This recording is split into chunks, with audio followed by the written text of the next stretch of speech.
Now, let's go ahead and jump into something that a lot of our audience is going to want to hear about, and that is The Last Jedi. And you say that is how you found the channel and how you found me. So what was your experience with The Last Jedi? Now, coming off The Force Awakens, did you like The Force Awakens going into The Last Jedi? And then you can pick it up from there. Sure. Well, let me first establish that I've been a huge Star Wars fan since I was a little kid. Like many people, it actually changed my life. I had a very difficult childhood, a lot of struggles, a lot of family problems. The only thing that got me through was I would have my Luke Skywalker action figures, and I would pretend to be him. And that gave me strength. Now here I am, brown Muslim guy, looking at Luke Skywalker, white blonde guy. And I would spend hours. In many ways, I became a screenwriter because I would spend hours creating movies, fan fiction of Luke fighting these battles. Love it. Love it. And so you should get how deep it was for me. And I was a big fan of the EU books and all that. And so I was very excited when the new trilogy or the new Disney movies have been announced. And I'll be honest with you, when I watched The Force Awakens, I was disappointed because I was like, okay, well, this really feels like a rehash of A New Hope. And so it was the first Star Wars movie that I did not go and see a second time. Wow. That was shocking to me. I was like, okay, I enjoyed it. I actually thought Daisy Ridley did a good job with what was given to her. I thought that the characters were an interesting setup, but I walked out of it feeling just a little hollow. I didn't hate it. I just didn't feel enthused by it because it wasn't new. Whereas, I loved, and I think you do too, I love the prequels. I love them, right? And because they expanded the universe and they were surprising. You discovered things about Anakin you didn't have any idea that he was about. And it really, it showed me a whole new universe. And this felt like the universe had gotten smaller. So I was interesting. Like, okay. But then the Last Jedi, which I was excited about because I'll be honest, I liked Looper. I thought Looper was a really good film. So I was very excited that Mr. Johnson was going to be doing this movie. I was thrilled. I actually bought several, I'm sure others did. I bought several advance tickets, one for Friday, one for Saturday, because I knew I was going to see it multiple times. Me. And I watched it, and my stomach started sinking at the first moment when there was the joke, the Yo Mama joke. I was like, that's really out of place. It doesn't feel right.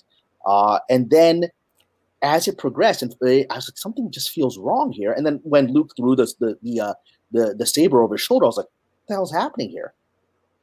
And my heart started falling for 2.5 hours straight. And by the final, it felt like the final hour, the final last half hour, right? I was like, when is this going to end? I got to get out of here. And then when Luke dies at the end, I was like, you've got to be kidding me. He was a hologram, though. He didn't even fight. This guy, I walked out of there stunned. My heart was completely blank. I had difficulty sleeping that night. I could not sleep because I felt that someone had stabbed me in the heart. That little child that got by with his action figure had been stabbed. It wasn't just my, 40-something persona. It was that 8-year-old persona that was stabbed. But I had the second ticket. So, Jeremy, I went the next night. I was like, maybe I'm being unfair to this movie, right? Because it's beautifully shot. He's a great cinematographer. He's a great cinematographer. I'll give him that. And so I said, I'm going to watch this again. And I watched it again, and I still didn't like it. I was like, and then I felt crazy. I felt alone. I felt like I'm out of my mind because I was like, why is this hurting me so much? And I started going online, and I began to find on Twitter random individuals going, man, am I crazy? That wasn't a good movie. And through that process, stumbled onto you. And I think the channel was very early in those days. Oh, yes. And that's it. And so what I will say this, and I think some of your viewers will be surprised by this. I have talked to many, many professional screenwriters who are colleagues. And they have said quietly, they won't say it publicly, unlike me, who's a loudmouth. They're like, The Last Jedi is a piece of garbage. It's one of the worst scripts I've ever encountered. They're like, this is a terrible script. And I've heard this from professional screenwriters with credits that you will recognize, and you will be startled. The people with award-winning credits of movies and shows that you watch will say to me privately, this script is a piece of garbage. I think I've met one professional screenwriter who said he thought it was okay, but he was already disappointed with the prequels. So he thought that Star Wars had lost its mojo. So he had lowered his standard of expectation for it. So, but others were like, no, this isn't good storytelling. And as you may have heard, I have often been asked to teach screenwriting seminars. I've been invited to universities all over the country who are often interested in hearing, oh, Muslim guy in Hollywood. And then they'll often say, can you teach a class about your screenwriting method? And so I have discussed The Last Jedi in these classes. And some people have questions, say, I don't know, Cameron Pasha, I don't see any evidence he's ever taught any classes. I mean, I did a talk right after The Last Jedi. I went back to Dartmouth, which is my alma mater. I was called to speak there, and I did a whole impassioned talk about The Last Jedi story problems at Dartmouth. And just last year, I did it at the University of Oklahoma, right? And so so this is happening at a visceral level on data. People are talking about this, but the official narrative is we can't talk about this. Yeah, that's it wasn't the University of now I'm blanking on the university. It's Oregon, not Oklahoma. So if anyone goes to Oregon, I was there last year talking about The Last Jedi. Okay. Yeah. And, we've heard that from quite a few people, that there's so many people in the industry that would just, hated the movie, but won't really speak out directly about it, especially with the critics, because they don't want to lose their access, the access media, as we refer to them. Gary from Nerdrotic has kind of really popularized that terminology, but that's 100% true. I mean, before I spoke out against Star Wars and The Last Jedi, I had, some friendly relationships with Lucasfilm, and they absolutely act like I don't exist anymore now, because my opinions, and how, of course, yes, I'm very bombastic. I'm very direct. I definitely, I'm very colorful in my delivery of it, but it really just, my experience with The Last Jedi, which, covered many times on the channel, but it's like I said, I was a big fan of The Force Awakens, and I was 100%, all in on Disney Star Wars, because I'm a Disney fan. I've loved Disney forever. I love Walt Disney World, love, classic Disney.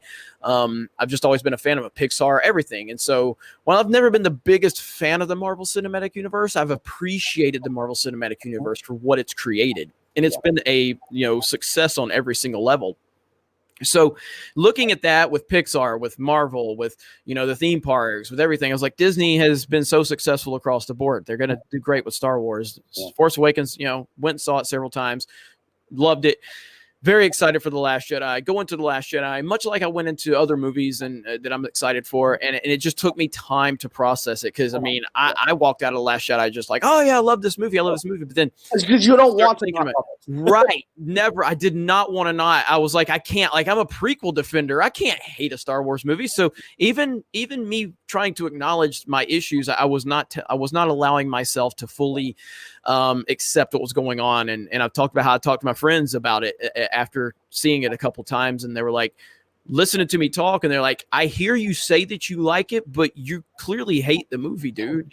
I was like, no, I can't hate a Star Wars movie. And then eventually, it got to the point where I finally had to red pill myself on Disney Star Wars. Now, we see a lot of this stuff with identity politics with, Lucasfilm and Star Wars, the Force is female and all that stuff. And I mean, do you think that the reason we have lost Star Wars is strictly due to identity politics, or do you think it's just a lack of talented people working on the projects? What do you think really got us to this place with Star Wars? Well, I think it's both, and they're linked. Look, at this point, my opinion on Star Wars is very public. So I don't think Kathleen Kennedy will be hiring me. I actually met her once many years ago, and she was very nice and and polite. And so I don't have any personal issues against her as a human being. And she's worked on successful movies.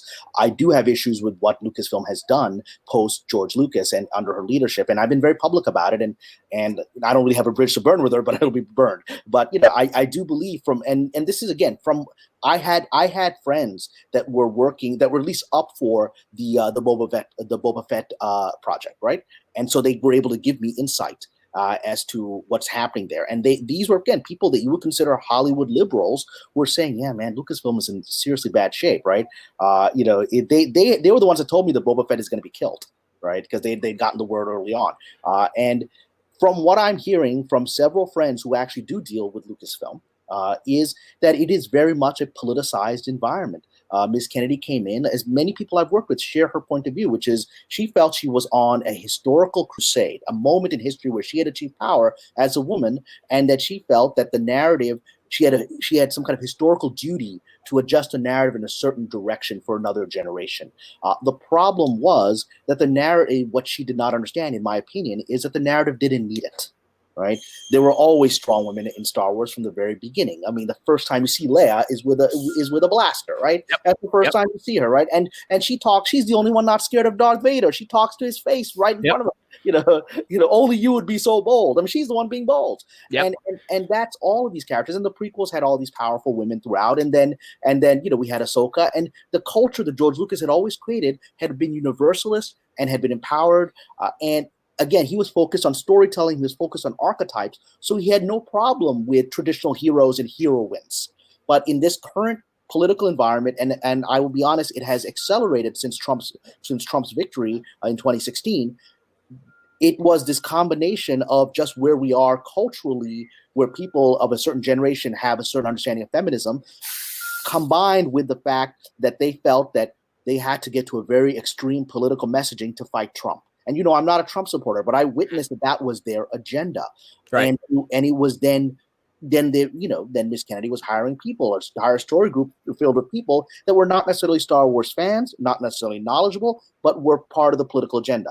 And she had the license, because Force Awakens was a massive success. She had the license to do that. And that's why I think, even though I've heard that Bob Iger was very uncomfortable with The Last Jedi, I've heard that. When he saw the first cut, he's like, what is this thing? I don't know about this. But, he trusted her.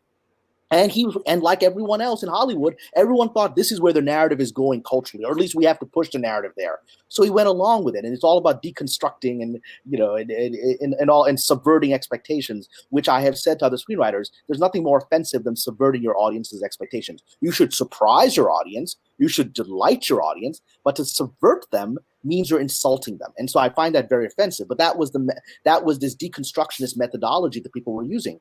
And then The Last Jedi made a lot of money, not as much money as The Force Awakens, and then the backlash began, and then people began to realize maybe this narrative isn't working. And the problem is, from my experience in Hollywood, people become convinced that at some point they become convinced they're doing the work of God, even though most of them don't actually believe in God. But they're doing the work of God, or at least the God of their imagination. And so then you can't question this, because to pull back the narrative is to pull back righteousness and human evolution and the moral development of society. So suddenly you had emotional inputs being put into these decision making, which weren't rational.